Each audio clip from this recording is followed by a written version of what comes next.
मराठी बोलतो मला मराठी समझते ये स्टिकर्स जो है वो महाराष्ट्र के हर ऑटो और टैक्सी के सामने लगाए जा रहे हैं ये बताने के लिए कि ये जो ऑटो चला रहा है, ये जो टैक्सी चला रहा है, इसे मराठी बोलनी आती है। लेकिन इसके साथ ही देवेंद्र फडणवीस ने ऐसा क्या कह दिया कि ये भाषा का जो विवाद है वो और बड़ा हो गया। ऑटो चालक ये सवाल पूछ रहे हैं कि आखिर 1 मई 2026 का ही समय क्यों चुना गया? हम 10 दिनों में भाषा कैसे सीख लेंगे? और अगर हमारा परीक्षा लिया जाता है और अगर उसमें हम असफल रहते हैं तो हमारा लाइसेंस तक रद्द कर दिया जाएगा। इसके साथ ही 4 मई 2026 को 15 लाख ऑटो और टैक्सी ड्राइवर जो हैं एक साथ राज्यव्यापी हड़ताल करने वाले हैं। चलिए पूरा मामला आपको विस्तार से समझाते हैं कि देवेंद्र फडणवीस ने क्या कहा और ऑटो चालक क्या कह रहे हैं, वो अपने घर लौटने को मजबूर क्यों हो रहे हैं। भाषा के नाम पर किसी भी तरह की हिंसा बर्दाश्त नहीं की जाएगी। महाराष्ट्र के मुख्यमंत्री देवेंद्र फडणवीस का यह सख्त बयान ऐसे समय पर सामने आया है जब दूसरी तरफ 4 मई 2026 को करीब 15 लाख ऑटो और टैक्सी चालकों ने राज्यव्यापी हड़ताल की चेतावनी दे दी है। यानी एक तरफ सरकार अपने फैसले पर अड़ी नजर आ रही है, वहीं दूसरी तरफ लाखों ड्राइवर सड़कों पर उतरने की तैयारी में है। सवाल साफ है, क्या महाराष्ट्र में भाषा का यह फैसला अब एक बड़े टकराव में बदलने वाला है? पूरा विवाद उस फैसले से शुरू होता है जिसमें राज्य सरकार ने ऑटो और टैक्सी चालकों के लिए मराठी भाषा का बुनियादी ज्ञान अनिवार्य कर दिया है। आपको सीखना ही होगा। सरकार का यह कहना है कि इससे यात्रियों और चालकों के बीच संवाद बेहतर होगा और साथ ही स्थानीय भाषा का संरक्षण भी हो सकेगा। लेकिन जैसे ही यह फैसला सामने आया, इसका विरोध भी उतनी ही तेजी से शुरू हो गया, क्योंकि केवल मुंबई में ही 3 लाख ऐसे ऑटो ड्राइवर हैं जो झारखंड, बिहार और यूपी से हैं। सरकार ने 1 मई 2026 से निरीक्षण अभियान शुरू करने की बात कही है, जिसका मतलब है अब सिर्फ गाड़ी चलाना काफी नहीं होगा, बल्कि मराठी बोलना और समझना भी जरूरी है। नियम का पालन ना करने पर सख्त कार्रवाई की बात भी कही गई है। यहां तक कि लाइसेंस रद्द करने तक की चेतावनी दे दी गई है। अब जरा इस फैसले के असर को समझिए। महाराष्ट्र में करीब 15 लाख ऑटो और टैक्सी चालक काम करते हैं, ओला उबर मिला करके, जिनमें बड़ी संख्या ऐसे लोगों की है जो उत्तर प्रदेश, बिहार, झारखंड जैसे राज्यों से आकर यहां अपनी रोजी रोटी चला रहे हैं। इन चालकों का यह कहना है कि उन्हें मराठी सीखने से कोई आपत्ति नहीं है, लेकिन अचानक नियम लागू कर देना और तुरंत सख्ती शुरू कर देना उनके लिए बड़ी समस्या बन गया है।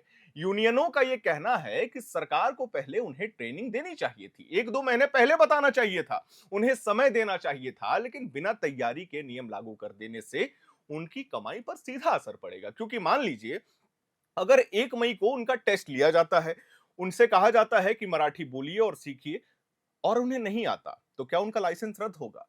अब जो लोग 10-12 घंटे रोज काम करते हैं, उनका क्या होगा? इसी नाराजगी के चलते यूनियनों ने 4 मई को पूरे महाराष्ट्र में हड़ताल का ऐलान कर दिया है। अगर यह हड़ताल होती है, तो इसका असर सिर्फ ड्राइवरों तक सीमित नहीं रहेगा, बल्कि आम जनता को भी भारी परेशानी झेलनी पड़ सकती है। मुंबई जैसे शहर में जहां ऑटो और टैक्सी रोजमर्रा की जिंदगी का अहम हिस्सा है, वहां एक दिन की हड़ताल भी पूरे ट्रांसपोर्ट सिस्टम को प्रभावित कर सकती है। इस पूरे विवाद के बीच मुख्यमंत्री देवेंद्र फडणवीस का बयान काफी अहम माना जा रहा है। उन्होंने साफ कहा कि मराठी को प्राथमिकता देना गलत नहीं है, लेकिन भाषा के नाम पर किसी भी तरह की जबरदस्ती या हिंसा बर्दाश्त नहीं की जाएगी। उन्होंने यह भी कहा कि जो चालक मराठी नहीं जानते, उन्हें सरकार खुद सिखाएगी। यहां तक कि अमित ठाकरे ने यह तक कह दिया कि हम उन्हें जीतने नहीं देंगे। यानी सरकार एक तरफ सख्ती दिखा रही है, तो दूसरी तरफ वो ये भी कोशिश कर रही है कि इस फैसले को लेकर सामाजिक तनाव ना बढ़े। इसके लिए सरकार ने गैर मराठी चालकों के लिए मुफ्त मराठी प्रशिक्षण कार्यक्रम शुरू करने की योजना बनाई है, जिसमें मराठी साहित्य संस्थाएं और अन्य संगठन भी सहयोग करेंगे। ये ट्रेनिंग ऑनलाइन और ऑफलाइन दोनों माध्यमों से दी जाएगी, ताकि ज्यादा से ज्यादा लोग इसे आसानी से सीख सकें। लेकिन इसके बावजूद राजनीतिक विवाद थमता नजर नहीं आ रहा। विपक्षी दलों ने इस फैसले को ध्रुवीकरण की राजनीति करार दिया है और कहा है कि भाषा के नाम पर लोगों को बांटना ठीक नहीं है। जब बीजेपी सत्ता में नहीं थी, तो बीजेपी ये कहती थी कि शिवसेना लगातार और मनसे के जो लोग हैं वो भाषा के नाम पर लोगों को भड़का रहे हैं, लेकिन वर्तमान परिदृश्य में तो भाजपा की सरकार है। फिर विपक्ष ही नहीं, हम आपको बता दें, सत्ताधारी दल के अंदर भी इस मुद्दे पर मतभेद सामने आए हैं। शिवसेना के वरिष्ठ नेता संजय निरुपम ने अपनी ही पार्टी के परिवहन मंत्री प्रताप सरनाईक को पत्र लिखकर इस फैसले पर पुनर्विचार करने की मांग की है। उनका कहना है कि भाषा को बढ़ावा देना जरूरी है, लेकिन इसे डर या दबाव के जरिए लागू करना सही तरीका नहीं है, क्योंकि भाषा अपनत्व से बढ़ती है, जबरदस्ती से नहीं। वहीं दूसरी तरफ कई मराठी संगठन और स्थानीय समूह इस फैसले के समर्थन में खड़े हैं। उनका मानना है कि महाराष्ट्र में मराठी भाषा और संस्कृति की रक्षा करना जरूरी है, और अगर इसके लिए ऐसे कदम उठाए जाते हैं तो ये पूरी तरीके से सही है। अब इस पूरे मामले की असली टकराव यही है कि एक तरफ सरकार स्थानीय भाषा को बढ़ावा देना चाहती है, जबकि दूसरी तरफ लाखों चालक अपनी रोजी रोटी को लेकर चिंतित हैं। और इन दोनों के बीच सबसे ज्यादा असर आम जनता पर पड़ने वाला है, ये बात कहीं छुपा हुआ नहीं है, जो रोजाना इन सेवाओं पर निर्भर करती हैं। अगर 4 मई की हड़ताल होती है तो इसका सीधा असर आम लोगों की जिंदगी पर पड़ेगा। ऑफिस जाने वाले कर्मचारी, स्कूल कॉलेज के छात्र, अस्पताल जाने वाले मरीज, हर कोई इससे प्रभावित होगी। यही वजह है कि यह मामला अब सिर्फ एक प्रशासनिक फैसला नहीं रह गया है, बल्कि एक बड़ा सामाजिक और राजनीतिक मुद्दा बनता जा रहा है। हम अपने दर्शकों को बता दें, मुख्यमंत्री फडणवीस का बयान इस पूरे विवाद के बीच एक संतुलन बनाने की कोशिश के रूप में देखा जा रहा है कि मामले को शांत किया जा सके।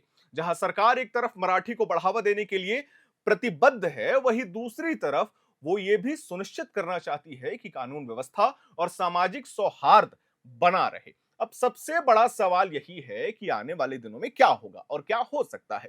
क्या सरकार अपने फैसले में कोई बदलाव करेगा? क्या यूनियन अपनी हड़ताल वापस लेगी, या फिर 4 मई को महाराष्ट्र की सड़कों पर एक बड़ा टकराव देखने को मिल सकता है? फिलहाल इतना साफ है कि मराठी भाषा को लेकर शुरू हुआ यह विवाद अब सिर्फ भाषा तक सीमित नहीं रहा, बल्कि ये रोजगार, राजनीति और सामाजिक संतुलन का बड़ा मुद्दा बनता जा रहा है, जिसका असर हम अपने दर्शकों को बता दें आने वाले समय में और भी गहरा हो सकता है। लेकिन कल हमने एक वीडियो बनाया था, उस वीडियो में हमने साफ तौर पे कहा था कि केवल मुंबई मेट्रोपॉलिटन रीजन में ही 1.5 से 2 लाख ऐसे ऑटो ड्राइवर्स हैं जो यूपी, झारखंड, बिहार, उड़ीसा, छत्तीसगढ़, पश्चिम बंगाल से जाकर के महाराष्ट्र में काम कर रहे हैं। अब पूरे महाराष्ट्र का आप समीकरण समझिएगा तो करीबन 15 लाख ऑटो ड्राइवर्स में से 30 से 35% ऐसे हैं जो नॉन मराठी हैं, जिनको मराठी नहीं आती है। ऑटो चालकों का यह तर्क है कि अगर आपको यह भाषा सिखाना ही था तो आपने 1 मई 2026 से ही प्रशिक्षण करना क्यों शुरू कर दिया? अभी वर्तमान परिदृश्य में 24-25 तारीख है, 4-5 दिनों में 1 मई आ जाएगा। 1 मई को कोई इंसान 5 दिनों में मराठी भाषा कैसे बोल सकता है और कैसे सीख सकता है? ये समझने और सोचने वाली बात है।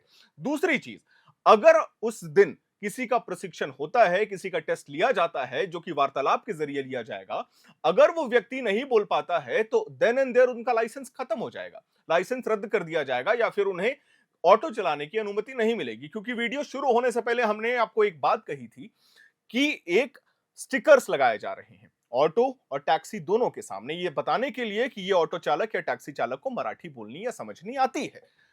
अब ये मामला कितना तूल पकड़ेगा, कैसे पकड़ेगा, और क्या अब ऑटो चालकों से हट करके ये रूल जो है वो गिग वर्कर्स में भी अप्लाई होगा? क्योंकि बहुत सारे गिग वर्कर्स जैसे जो ब्लिंकिट हो गया, स्विगी हो गया, जोमैटो हो गया, ये लोग जो है, या डोमिनोज का जो पिज्जा डिलीवरी बॉय होता है, बहुत सारे लोग जो स्टूडेंट्स होते हैं या फिर जो बिहार, यूपी, झारखंड के लोग होते हैं, वो वहां जाके काम करते हैं।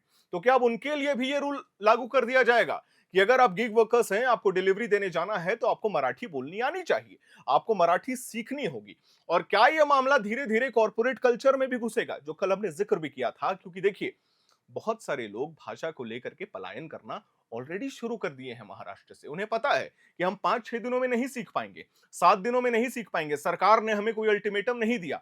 और शुरुआती दौर में ही आरोप प्रत्यारोप का खेल लगता था कि जब शिवसेना थी, उद्धव ठाकरे की, राज ठाकरे जब चला रहे थे, मनसे के जो लोग थे वो लोग लगातार भाषा के नाम पे आरोप प्रत्यारोप करते थे, लोगों को बांटने की कोशिश करते थे। लोगों को लगा कि भारतीय जनता पार्टी आएगी तो भारतीय जनता पार्टी जो है वो भाषा को लेकर के लोगों को एकत्रित करेगी, एकजुट करेगी। लेकिन नजारा आप सभी के सामने है, ऑटो चालकों को टारगेट किया जा रहा है। क्यों? क्योंकि वो लोग वहां के लोगों की रोजमर्रा रोजगार को कहीं ना कहीं छीन रहे हैं। वो लोग 10-12 घंटे काम करते हैं। आपका इसमें क्या राय है? आपकी इसमें क्या प्रतिक्रियाएं हैं? आपको क्या लगता है कि 4 मई को एक राज्यव्यापी हड़ताल हो सकता है? यह संभव है? और देवेंद्र फडणवीस का यह बयान क्या इस पूरे मामले को शांत करने की एक चाल थी? ये हमें कमेंट बॉक्स में जरूर बताइएगा। बाकी वीडियो को लाइक करें, शेयर करें, हमारे चैनल को सब्सक्राइब करें। कैमरे के पीछे मौजूद है मेरी सहयोगी सुमन। मेरा नाम है हर्षित और आप देख रहे हैं एयर नाउ।